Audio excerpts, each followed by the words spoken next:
Now let's start with the question number 81. So question number 81 is the first term of a geometric progression is 1. The value of a is equal to क्या given है आपको 1 given है. And if the sum of the third term and fifth term, it means a3 plus a5 की value क्या given है 90 given है. You have to find out the value of common ratio. So a n का formula nth term का formula in GP sequence क्या होता है a into r की power n-1. So a3 will be a r square and a5 will be a r की power क्या बन जाएगा 4 बन जाएगा. Okay, now since a3 plus a5 क्या है 90 है, क्या है 90 के इक्वल है. तो ए कॉमन आउट और ए की वैल्यू 1 पुट कर दोगे तो ये क्या हो जाएगा आर स्क्वायर प्लस आर की power 4 is equal to 90. R की पावर 4 को हम क्या लिख सकते हैं आर की पावर 2 का whole square plus r square is equal to 90. Let कर लो, let t is equal to r square. So ये क्या बन जाएगा t square plus t minus 90 is equal to 0. So इसके फैक्टर क्या हो जाएंगे t square plus 10t minus 90 minus 90 is equal to 0. So यहाँ से t कॉमन, यहाँ क्या बचेगा t प्लस 10 और यहाँ से माइनस का 9 कॉमन, यहाँ क्या बचेगा t प्लस 10. सो t की क्या दो रूट्स आ गए t इज इक्वल टू एक तो वैल्यू आ गई -10 और एक वैल्यू आ गई t is equal to 9. So t हमारा है क्या बेसिकली आर स्क्वायर. तो आर स्क्वायर की वैल्यू क्या आ गई -10 और आर स्क्वायर की वैल्यू क्या आ गई 9. बट हमें पता है किसी भी नंबर का स्क्वायर कभी भी नेगेटिव नहीं हो सकता, तो ये तो डिस्कार्ड हो गया. अब हमारे पास क्या बचा r square is equal to 9. तो आर की क्या वैल्यू आ जाएगी +-3. ओके, तो check the option, option A is correct. वैसे ये क्वेश्चन मैंने अपने प्रीवियस जो लेक्चर्स हैं जहाँ पे मैंने अर्थमेटिक जियोमेट्रिक हार्मोनिक प्रोग्रेशन को एक्सप्लेन किया है, सारे क्वेश्चंस जो भी प्रीवियस एग्ज़ाम में आए हुए हैं, चाहे वो आरपीएससी हो या यूपीपीएससी का जीडीसी हो, जीआईसी हो या एलटी ग्रेड हो, यूपी पीजीटी टीजीटी हो या किसी में भी, वो सारे मैंने डिस्कस कर रखे हैं. आप वहाँ से भी इस क्वेश्चन को देख सकते हो. तो option A is correct. Now come to the question number 82. Which term of the following sequence is 128? तो पहले हम ये चेक करते हैं ये सीक्वेंस है किस में, एपी में, जीपी में या एचपी में.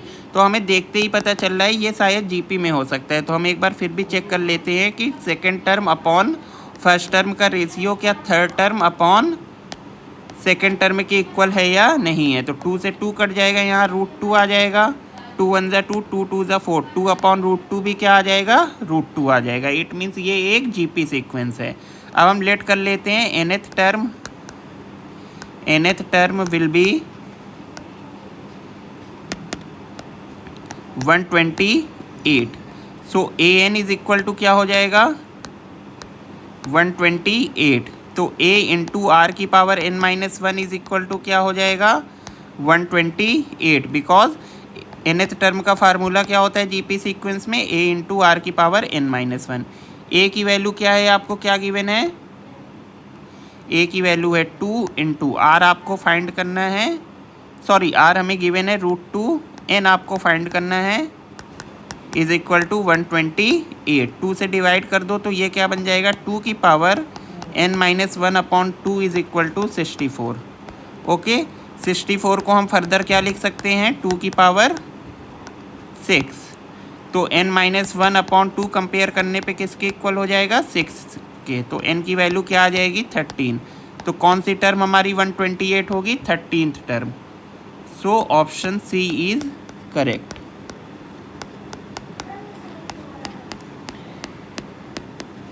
Now come to the question number 83. If the arithmetic mean and geometric mean of a quadratic equation are 8 and 5, of the roots of a quadratic equations are 8 and 5. So हम late कर लेते हैं, late roots of the quadratic equations are, roots of the quadratic equations are alpha comma beta. So alpha और beta का arithmetic mean क्या होगा, alpha plus beta upon 2, और इसकी वैल्यू क्या है 8 है। और इनका हार्मोनिक मीन क्या होगा, रूट अल्फ़ा बीटा, वो किसके इक्वल है 5 के। तो अल्फ़ा प्लस बीटा की वैल्यू क्या आ गई 16, और अल्फ़ा बीटा क्या आ गया 25। सो इक्वेशन क्या आ गई, x square minus sum of roots into x plus product of roots is equal to 0। तो यहाँ वैल्यू पुट कर दो, तो x square minus 16x plus 25 is equal to 0। Now come to the question number 84। The multiplicative inverse is of this complex number is.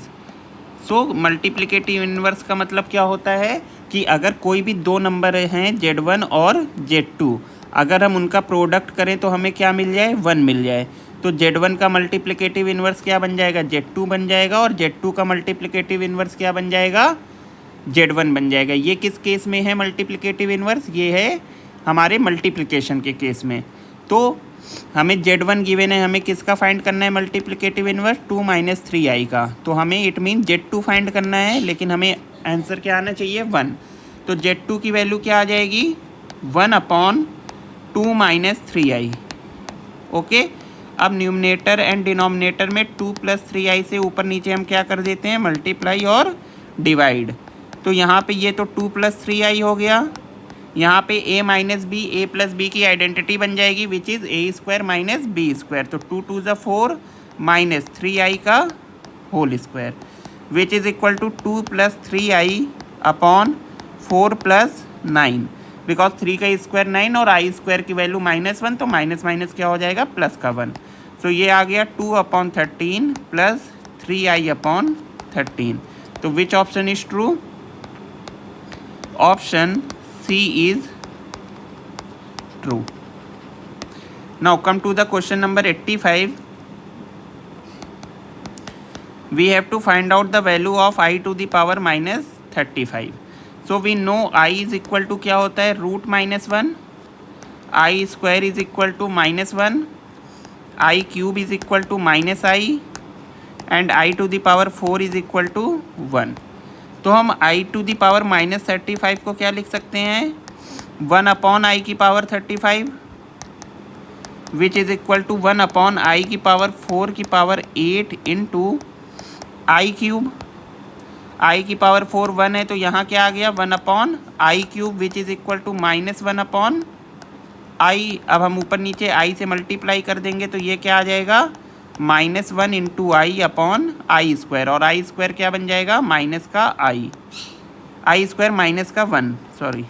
तो ये cut गया और क्या आ गया आंसर आई आ गया। तो आई की power -35 is equal to iota.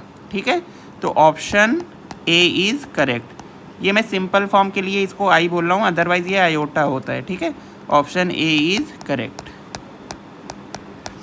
Now come to the question number 86।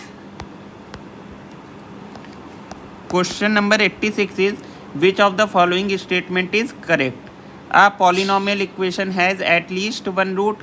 A polynomial equation of degree n has n roots. A polynomial equation may have no real roots. तो possible है option C पहले देखते हैं कि अगर हमारे पास equation है x square plus 1 is equal to 0, तो इसके पास दो रूट हैं, लेकिन वो दोनों रूट क्या हैं कॉम्प्लेक्स हैं। दोनों रूट कैसे हैं कॉम्प्लेक्स हैं, तो मे और may not have real roots. Okay, so ये हमारा ऑप्शन सी क्या है करेक्ट है। क्लियर है। ऑप्शन बी तो हमारी थ्योरम ही है कि कोई भी डिग्री है उसके पास कितने रूट्स हो सकते हैं, एन डिग्री की पॉलिनोमियल इक्वेशन के पास एन रूट ही हो सकते हैं। ठीक है, तो ऑप्शन बी भी करेक्ट है ना। इट मीन्स इसका कौन सा ऑप्शन करेक्ट हो जाएगा option D, more than one of the above options are true. तो ये तो डायरेक्ट स्टेटमेंट ही था। Now come to the question number 87। Question number 87 is n square is less than 2 की power n is true for all natural number. किसके लिए ये true है, सबसे पहले हम ऑप्शन सी में n इज इक्वल टू अगर हम 3 पुट करें यहाँ पे तो हमें क्या मिलेगा, देखो 9 इज इक्वल टू 2 की पावर 3, तो 9 लेस देन क्या आ जाएगा 8, विच इज़ नॉट ट्रू। मतलब कि ऑप्शन सी तो करेक्ट नहीं होगा। क्लियर है। अब या तो इक्वल टू 5 के लिए या तो ग्रेटर देन और इक्वल टू 5 के लिए, तो ऑप्शन बी वैसे ही डिस्कार्ड हो गया, क्योंकि क्या कह रहा है all the value of n which is less than 5, तो उसमें तो 3 भी आ जाएगा, तो ऑप्शन बी भी डिस्कार्ड हो गया। तो रिमेनिंग ऑप्शन कौन सा बचा आपके पास? Option A is true. I hope this is clear. ठीक है, ये आपको बाई एन की चॉइस लेकर के ये क्वेश्चन सॉल्व हो जाता है इजीली एग्जाम में भी। Now come to the question number 88। Again 88 is also direct formula based question कि हमारे पास क्या है, अगर सम गिवन है किसका 1 का स्क्वायर, मतलब नेचुरल नंबर का स्क्वायर करते जाओ और उनको ऐड करते जाओ, कहाँ तक? n टर्म तक या pth टर्म तक। तो इसका फार्मूला क्या हो जाता है? p plus 1 2p plus 1 upon 6। Okay, ये आपको आंसर आ जाएगा। जैसे अगर हम केवल और केवल 2 टर्म लें, यहाँ पे कितनी टर्म लें? 2 टर्म। 1 स्क्वायर क्या आएगा? 5 आएगा। ये तो सिंपल कैलकुलेशन है यहाँ पे, लेकिन p की जगह आप क्या पुट करोगे? 2 पुट करो। तो 2 प्लस 1 कितना बन जाएगा? 3, और 2p प्लस 1 कितना बन जाएगा? 5 अपॉन 6। ये इससे कैंसिल आउट क्या आ जाएगा? 5 आ जाएगा। क्लियर है ये वाला फार्मूला? तो इसको आप लर्न कर लेना। Now come to the question number 89। 89 in also direct question, which of the following steps is mandatory in the principle of mathematical induction। तो इसमें कौन सा प्रिंसिपल ऑफ मैथमेटिकल इंडक्शन में कौन सा स्टेप मैंडेटरी है? इंडक्टिव हाइपोथेसिस, कि हम इसमें लेट करके चलते हैं कि ये आने वाली वैल्यूज़ के लिए क्या है? ट्रू है। उसके बाद हम उसकी जस्ट अगली वैल्यू के लिए इसको क्या करते हैं? प्रूव करते हैं। तो हम यहाँ लेट करते हैं स्टार्टिंग में, तो ये क्या प्रोसेस होता है? इसको हम कहते हैं इंडक्टिव हाइपोथेसिस। तो कौन सा ऑप्शन ट्रू हो जाएगा? Option B is true.